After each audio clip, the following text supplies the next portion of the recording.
Soupe piquante aux saveurs du Mexique. Bonsoir les amis. Eh bien, ça faisait un petit moment que nous n'avions pas refait de soupe. Voilà, donc c'est l'occasion. Nous sommes encore en hiver. Alors, on a décidé donc de préparer bien sûr une soupe de légumes. Alors moi, les soupes en général, je fais avec un petit peu ce que j'ai sous la main et des légumes qui pressent à utiliser. Et là, en l'occurrence, justement, j'avais entre autres de la tomate, du poivron, de l'aubergine. Là, je suis en train de préparer de l'oignon. Donc, effectivement, ça conviendra très bien. Je vais ajouter de la pomme de terre pour le liant. C'est surtout, en fait, l'assaisonnement qui donnera cette saveur piquante.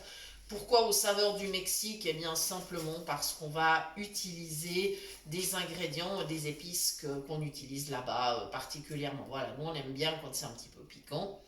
Alors, je prépare donc l'oignon. Je profite de vous redonner quelques indications pour la préparation des légumes parce qu'on nous le demande de temps en temps dans le groupe Phoenix Cuisine Pratique sur WhatsApp. Je vous rappelle que vous êtes les bienvenus évidemment dans ce groupe, que vous soyez déficient visuel ou valide, hein, il n'y a absolument aucun problème. Tout le monde est bienvenu pour parler cuisine avec nous. Voilà, et échanger des astuces. On est toujours heureux d'apprendre vos astuces. Voilà, donc je vais redonner quelques petites astuces pour la découpe des légumes parce que ça fait aussi un moment que je ne l'ai plus fait. Et peut-être des fois, c'est pas toujours facile d'accéder aux anciennes vidéos. Donc voilà. Alors l'oignon, c'est simple. L'oignon, il faut commencer par l'éplucher. Alors il y a un petit trognon dessous. Moi, je donne un petit coup de couteau. Voilà. Ensuite, donc ça va bien. J'ai mon petit seau à compost tout prêt. Voilà. Je commence par enlever avec la main donc la pelure. Et ensuite, je vais redonner un petit coup de couteau de l'autre côté, à l'autre extrémité. Et je vais continuer à enlever la peau. Alors je fais ça avec les doigts. Si nécessaire, si je me rends compte qu'il y a une deuxième peau qui, disons qu'il faut enlever avec le couteau, je le fais, j'en donne un petit coup.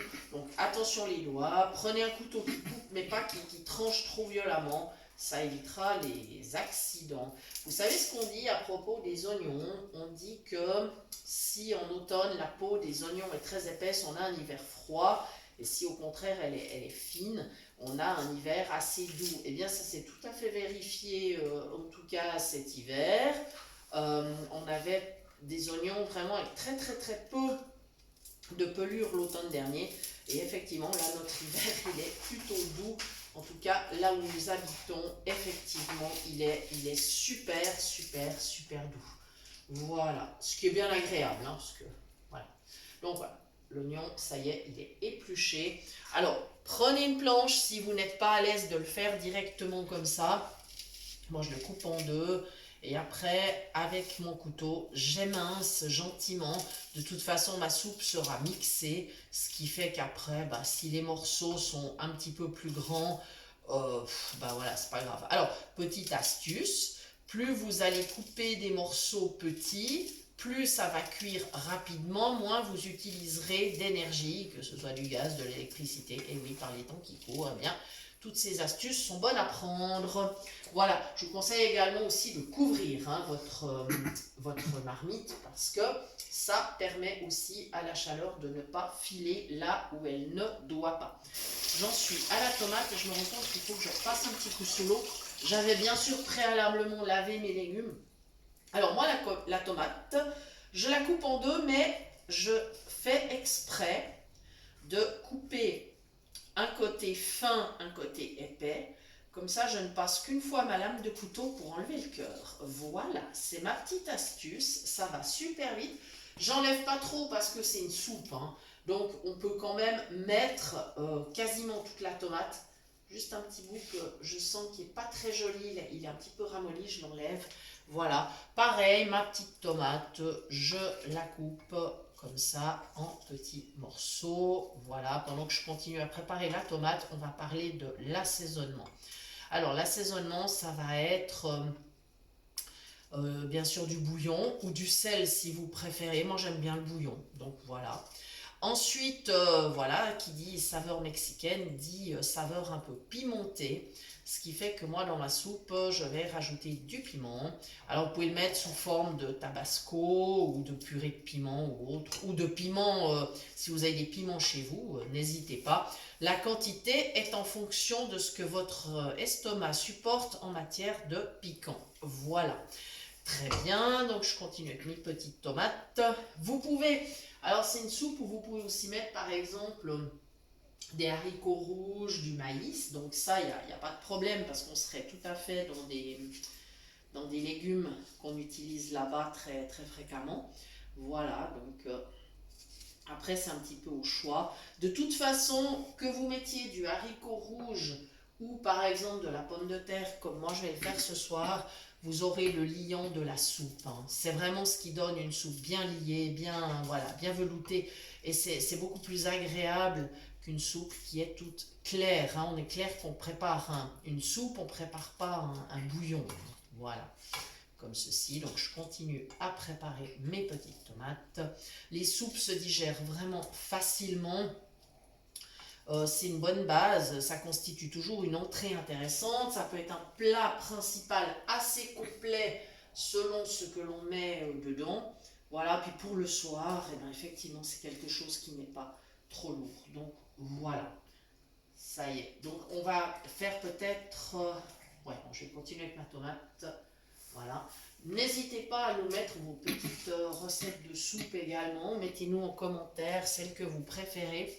Voilà, n'hésitez pas aussi à nous contacter par mail, cuisinepratique@mail.ch, à nous suivre sur Facebook, sur la page Cuisine Pratique pour les non-voyants, qui porte donc le même nom que la chaîne.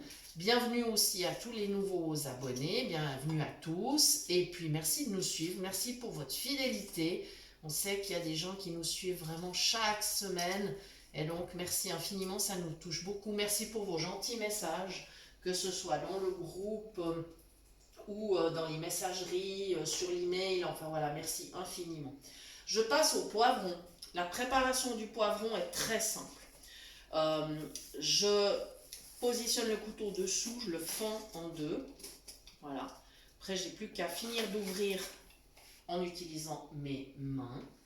Voilà. Et je vais passer mon couteau à l'intérieur pour enlever tout ce qui est pépins, cœur, pépins. Et il y a la queue encore qui reste. Donc voilà, j'enlève tout ça. Voilà. Hop. Ça partira au compost. Voilà. Comme ceci. C'est très facile. Et ensuite, je fais des petites lamelles. Voilà. Le poivron est super facile à préparer aussi. Voilà, il est bien, vous entendez, il est bien craquant. Voilà, ça va être vraiment une soupe très, très vitaminée hein, aussi. Parce que là, avec tous ces beaux légumes, voilà. Pour l'aubergine, il n'y a aucun problème. On enlève juste le bout. On coupe des petites tranches. Les pommes de terre, eh bien, on épluche en tournant en rond. On coupe des petits morceaux. Voilà, et on mettra tout ça à cuire le temps que les légumes soient tendres. Astuce, ne mettez pas trop d'eau au départ. Il vaut mieux en rajouter si votre soupe est trop épaisse, parce que enlever si elle est trop claire, eh ben, c'est compliqué.